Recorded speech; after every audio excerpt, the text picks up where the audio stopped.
ಕ್ರಿಸ್ತನಲ್ಲಿ ಪ್ರಿಯವಾದವರೇ, ಯೇಸುವಿನ ನಾಮದಲ್ಲಿ ನಿಮ್ಮೆಲ್ಲರನ್ನು ಕೂಡ ಈ ಮುಂಜಾನೆ ಸಮಯದಲ್ಲಿ ನಿಮ್ಮನ್ನ ಈ ಒಂದು ಕಾರ್ಯಕ್ರಮಕ್ಕೆ ಬರಮಾಡ್ತೇನೆ.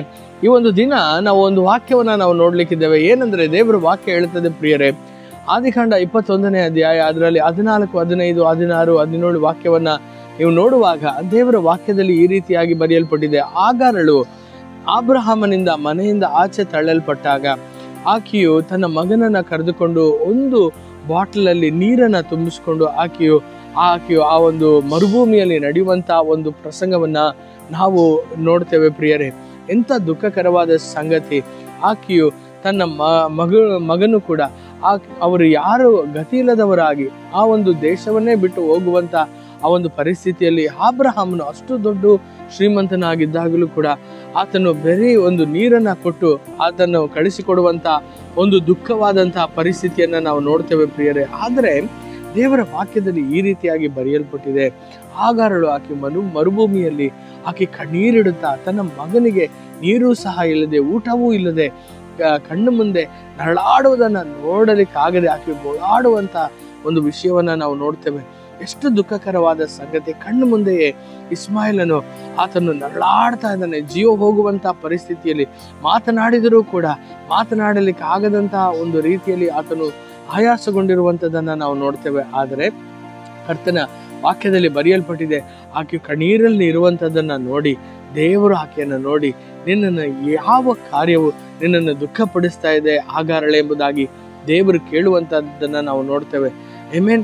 ದೇವರ ವಾಕ್ಯವು ಆಕೆಯ ಬಳಿಯಲ್ಲಿ ಬರ್ತದೆ. ಕರ್ತನು ಆ ಸ್ಥಳದಲ್ಲಿ ಬಂದು ಕೇಳುವಂತ ವಾಕ್ಯ, ನಿನಗೆ ಏನು ನೋವು ಪಡಿಸ್ತಾ ಇದೆ ಆಗಾರಳೆ ಎಂಬುದಾಗಿ ಕೇಳಿದಾಗ ಆಕೆ ಹೇಳ್ತಾಳೆ, ನನ್ನ ಮಗನು ನನ್ನ ಮುಂದೆ ಈ ರೀತಿ ನರಳಾಡುವುದನ್ನು ನೋಡ್ಲಿಕ್ಕೆ ಆಗ್ತಾ ಇಲ್ಲ ಎಂಬುದಾಗಿ ಹೇಳಿದಾಗ ನಾವು ಅನೇಕ ಬಾರಿ ನಾವು ಅಂದ್ಕೊಳ್ತೇವೆ ಪ್ರಿಯರೇ, ದೇವರು ಅಲ್ಲಿ ಹೊರತೆಗಳನ್ನ ಉಂಟು ಮಾಡಿದನು ಎಂಬುದಾಗಿ. ಇಲ್ಲ, ದೇವರು ಆಕೆಯ ಕಣ್ಗಳನ್ನ ತೆರೆದರು. ಅನೇಕ ಸಮಯದಲ್ಲಿ ನಮ್ಮ ಪರಿಸ್ಥಿತಿಗಳು ನಾವು ಹಾದು ಹೋಗುವಾಗ, ಅಯ್ಯೋ ದೇವರೇ ನೀ ಹೇಗಾದರೂ ಸಹಾಯ ಮಾಡು, ದೇವರೇ ನನಗೆ ನೀನು ಒಂದು ಅದ್ಭುತವನ್ನ ಮಾಡು ಎಂಬುದಾಗಿ ನಾವು ಅನೇಕ ಬಾರಿ ನಾವು ಪ್ರಾರ್ಥನೆ ಮಾಡ್ತೇವೆ. ಆದರೆ ಸತ್ಯದ ವಿಷಯ ಏನಂದ್ರೆ 2000 ವರ್ಷಗಳ ಹಿಂದೆಯೇ ಯೇಸು ನಮ್ಮ ಪಾಪಗಳಿಗಾಗಿ ನಮ್ಮ ದ್ರೋಹಗಳಿಗಾಗಿ ಆತನು ಎಲ್ಲವನ್ನ ಅನುಭವಿಸಿದ್ದಾನೆ. ನಮಗೆ ಆಶೀರ್ವಾದಕ್ಕಾಗಿ ಆತನು ಶಾಪವಾಗಿ ಮಾರ್ಪಟ್ಟನು. ನಮ್ಮ ಜೀವಿತದಲ್ಲಿ ಸೌಖ್ಯಕ್ಕಾಗಿ ಆತನು ಗಾಯಗಳನ್ನು ಹೊತ್ತುಕೊಂಡಿದ್ದರಿಂದ ಪ್ರಿಯರೇ, ನಮ್ಮ ಕಣ್ಗಳು ತೆರೆಯಲ್ಪಡಬೇಕಷ್ಟೇ. ದೇವರು ನಮಗೆ ಮಾಡಿ ಇಟ್ಟಿರುವಂತ ಕಾರ್ಯಗಳನ್ನ ಕಾಣುವುದಕ್ಕೆ ನಮ್ಮ ಕಣ್ಗಳು ತೆರೆಯಲ್ಪಡ್ಲಿ ಎಂಬುದಾಗಿ ಕರ್ತನಲ್ಲಿ ಪ್ರಾರ್ಥನೆ ಮಾಡ್ರಿ. ಯಾಕಂದ್ರೆ ನೀವು ಆ ಒಂದು ಸ್ಥಳಕ್ಕೆ, ಆ ಒಂದು ಮರುಭೂಮಿಗೆ ಬರುವುದಕ್ಕಿಂತ ಮುಂಚೆನೆ ದೇವರು ನಿಮಗೋಸ್ಕರ ಒಂದು ಹೊರತೆಯನ್ನ ಆ ಸ್ಥಳದಲ್ಲಿ ಸಿದ್ಧ ಮಾಡೇ ಇಟ್ಟಿದ್ದಾನೆ. ಆದ್ದರಿಂದ ಈ ಒಂದು ದಿನ ಚಿಂತೆ ಪಡಬೇಡ್ರಿ. ನಿಮ್ಮ ಅದ್ಭುತವು ಅದು ಆ ದೇವರು ಯಾವತ್ತೋ ನಿಮಗೋಸ್ಕರ ಸಂಪಾದಿಸಿಟ್ಟಿದ್ದಾನೆ. ನೀವು ಅದನ್ನ ಸ್ವತಂತ್ರಿಸಿಕೊಳ್ಬೇಕಷ್ಟೇ. ಈ ದಿನ ದೇವರು ಈ ಒಂದು ವಾಕ್ಯದ ಮೂಲಕ ನಿಮ್ಮನ್ನು ಆಶೀರ್ವದಿಸಲಿ. ಯಾವಾಗಲೂ ಕೂಡ ಕ್ರಿಸ್ತನು ಮಾಡಿರುವಂಥ ಎಲ್ಲ ಉಪಕಾರಗಳನ್ನು ನೆನೆಸ್ಕೊಂಡು ನೀವು ಅದರಲ್ಲಿ ಕೃತಜ್ಞತೆ ಉಳ್ಳವರಾಗಿ ಅದನ್ನ ವಾಕ್ಯವನ್ನ ಅರಿಕೆ ಮಾಡಿ ಸ್ವಾಧೀನ ಮಾಡಿಕೊಳ್ಳ್ರಿ. ಅದ್ಭುತಗಳು ನಡೀತವೆ.